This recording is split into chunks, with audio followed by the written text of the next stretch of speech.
আসসালামু আলাইকুম সম্মানিত দর্শক, সবাই কেমন আছেন? কী অবস্থা? ভালো আছেন?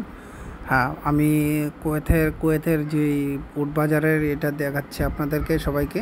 তবে আমি আপনাদেরকে একটা অনুরোধ করেছি যে আমার আগের একটা চ্যানেল ছিল, ওই চ্যানেলটা কিছু হারামি লোক ছিল, ওইরা আমার চ্যানেলটা আপনারা হ্যাক করে নিয়ে গেছে।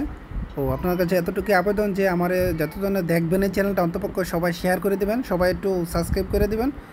আর যদি ভালোভাবে সাবস্ক্রাইব করেন, সব ভালো শেয়ার করেন। ভবিষ্যতে আমি এমন উটের সব কিছু উটের কুয়েতের মধ্যে মানুষ কীভাবে একটা উট তৈরি করে বেচা কিনা করে, প্লাস এটা এটা বাঙালি এটা লোক কীভাবে কতটা কষ্ট করে টাকার জন্য, ওটা আমি দেখানোর চেষ্টা করবো আপনাদেরকে। সবার কাছে এতটুকু অনুরোধ, সবাই এটা শেয়ার করবেন, প্লাস সাবস্ক্রাইব করে দেবেন। আপনাদের সবাই বন্ধুদেরকে একটু শেয়ার করে দেবেন ভালোভাবে, কারণ আমি নতুন কোনো দিন কোনো কাজ করি নাই, এটাই আমার সর্বপ্রথম। এই আর কি। সবার কাছে সালাম, আসসালামু আলাইকুম।